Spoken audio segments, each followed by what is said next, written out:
नमस्ते गाइस। और आज की फाइट वीडियो में सबसे पहले बात करते हैं आज हुई यूएफसी फाइट नाइट के बारे में, जहां पर ओवरऑल इस कार्ड में ज्यादा बिग नेम फाइटर्स तो नहीं थे, बट स्टिल ये कार्ड एक काफी अच्छा कार्ड गया है। और यहां पर को मेन और मेन इवेंट फाइटर्स की बात करें तो एक बार फिर से वेल्टरवेट फाइटर कार्लोस प्रेटिस अपनी फाइट को विन करता है बाय नॉकआउट, और ये नॉकआउट भी उसका राउंड 1 में आया है। नील मैग्नी जो एक प्रॉपर गेट कीपर है, उसको कार्लोस प्रेटिस ने राउंड 1 में नॉकआउट कर दिया है। बट इसलिए इस नॉकआउट को ज्यादा बड़ा बोल रहे हैं क्योंकि अगर हम नॉकआउट पंच को देखें तो कार्लोस प्रेटिस का ये पंच ज्यादा अच्छे से लैंड भी नहीं हुआ था, बट स्टिल इस पंच को लेने के बाद नील मैग्नी फ्लैट लाइन आउट कोल्ड हो गया। कार्लोस प्रेटिस बहुत जल्दी एक फैन फेवरेट बनता जा रहा है क्योंकि उसकी पर्सनालिटी काफी अच्छी है, जहां पर एक साइड वो फाइटिंग नर्ड कम्युनिटी से बिलोंग करता है, यानी कि वो स्पेक्स को वेयर करता है, और दूसरी साइड वो सिगरेट्स को स्मोक करता है। तो बेसिकली अगर तुम अभी देखोगे तो काफी लोग ये बोल रहे हैं कि मे बी सिगरेट्स और नर्ड होना एक बेस्ट बेस है एमएमए ज्वाइन करने के लिए। अब कार्लोस प्रेटिस ने विन के बाद जेफ नील और जैक डेला मेडेलेना को कॉल आउट किया है, जो to be honest I think so एक बहुत बड़ा स्ट्रेच है, और मोस्ट लाइकली कार्लोस प्रेटिस को कोई लो रैंक की फाइट मिलने वाली है। बट ये सेम चीज हम को मेन इवेंट फाइटर जो वन चैंपियनशिप से यूएफसी में डेब्यू कर रहा था, यानी कि रायनियर डी रीडर की बात करें तो बेशक वो अपनी फाइट को सबमिशन से विन किया है, बट ओवरऑल जब हम इस फाइट को देखते हैं तो ये परफॉर्मेंस डी रीडर की एक काफी एवरेज रही, जहां पर जेरल्ड मर्शार्ट के साथ वो बहुत ज्यादा क्लोज फाइट कर रहा था। फर्स्ट और सेकेंड राउंड काफी क्लोज गए थे और थर्ड राउंड में वो कंप्लीटली गैस आउट हो गया था। तो आई डोंट थिंक सो कोई भी इस फाइट को देखने के बाद ये बोल सकता है कि रायनियर डी रीडर अभी रेडी है मिडिल वेट डिवीजन के टॉप 10 फाइटर्स के साथ फाइट करने के लिए। और अब moving on to the next update, तो अब बात करते हैं शारा मैगोमेडोव के बारे में, जहां पर रिसेंटली शारा बुलेट का इंटरव्यू आता है और यहां पर वो फाइट के लिए कॉल आउट करता है माइकल पेज वेनम और पॉलो कोस्टा को। तो शारा बुलेट का ये कहना था कि वो रियली चाहता है कि वो दोनों फाइटर्स के साथ फाइट करे, बट अगर पॉलो कोस्टा की बात करें तो पॉलो कोस्टा एक इनकंसिस्टेंट फाइटर है जो बहुत ज्यादा फाइट्स में पुल आउट करता है। तो इसीलिए अगर उसे चॉइस मिलती है तो वो चाहता है कि वो माइकल पेज के साथ फाइट करे। वो दोनों स्टैंड अप फाइटर्स हैं, बट स्टिल उनकी गेम थोड़ी सी डिफरेंट है, जहां पर माइकल पेज लाइक करता है डांस करना, वो बहुत ज्यादा रिलैक्स्ड है, वेरएज अगर वो अपनी बात करे तो वो हमेशा देखता है फाइट को फिनिश करने का, और वो बेसिकली एक वॉरियर मेंटालिटी से फाइट करता है। अब शायद से किसी एक इंटरव्यू में माइकल पेज ने शारा बुलेट के बारे में ये कहा था कि अगर उन दोनों की फाइट होती है तो उस फाइट में शारा बुलेट रेसलिंग करना स्टार्ट कर देगा।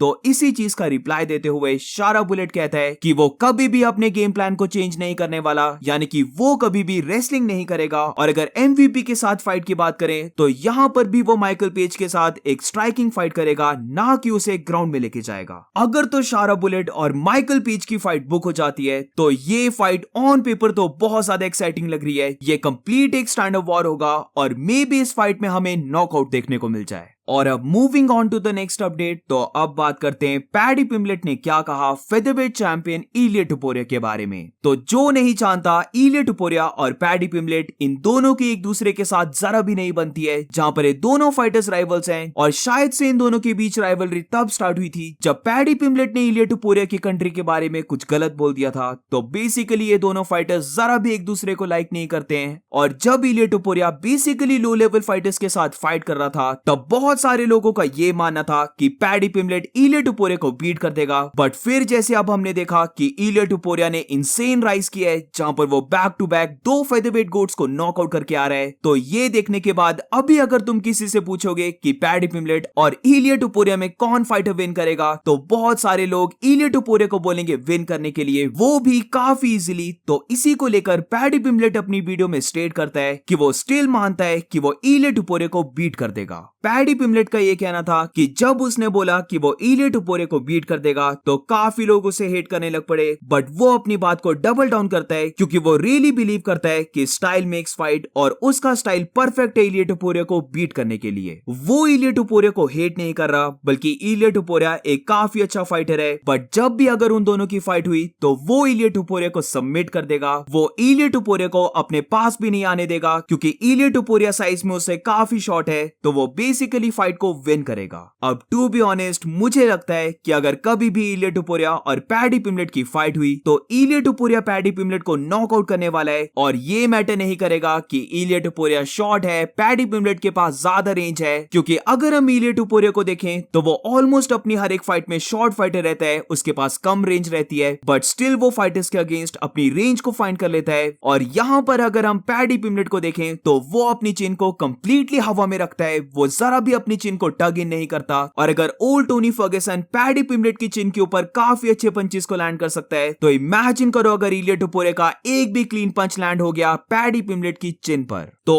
एज ऑफ नाउ अभी की अगर बात करें तो मैं बोलूंगा इलिया टुपुरिया पैडी पिम्बलेट को नॉकआउट कर देगा। और अब moving on to the next update, तो अब बात करते हैं interim heavyweight champion Tom Aspinall के बारे में, जिधर वो नॉट ओनली जॉन जोन्स के fans but also Dana White को भी एक मैसेज सेंड करता है, जिधर वो ये कहता है कि अगर by chance Jon Jones retire नहीं होता है और उसकी फाइट हो जाती है जॉन जोन्स के साथ, तो वो जॉन जोन्स को बीट करने वाला है। बट ये विन लेने के बाद वो ऐसा नहीं चाहता कि हर कोई इंक्लूडिंग डायना वाइट ये बोलने लग पड़े कि अब जॉन जोन्स ओल्ड हो चुका है, जैसे कि डायना वाइट जॉन जोन्स को बहुत ज्यादा बैकअप कर रहा है कि जॉन जोन्स एक pound for pound number 1 fighter है, वो greatest fighter of all time है। तो जब वो जॉन जोन्स को बीट कर देगा तो ऐसी सेम एनर्जी डायना वाइट और बाकी फैंस को भी शो करनी पड़ेगी कि उसने नंबर 1 पाउंड फॉर पाउंड और greatest fighter of all time Jon Jones को बीट किया है। अब इसी टॉपिक को लेकर light heavyweight fighter Magomed Ankalaev ने भी ट्वीट किया है, जहां पर वो बेसिकली कहता है कि it's looking like Jon Jones scared है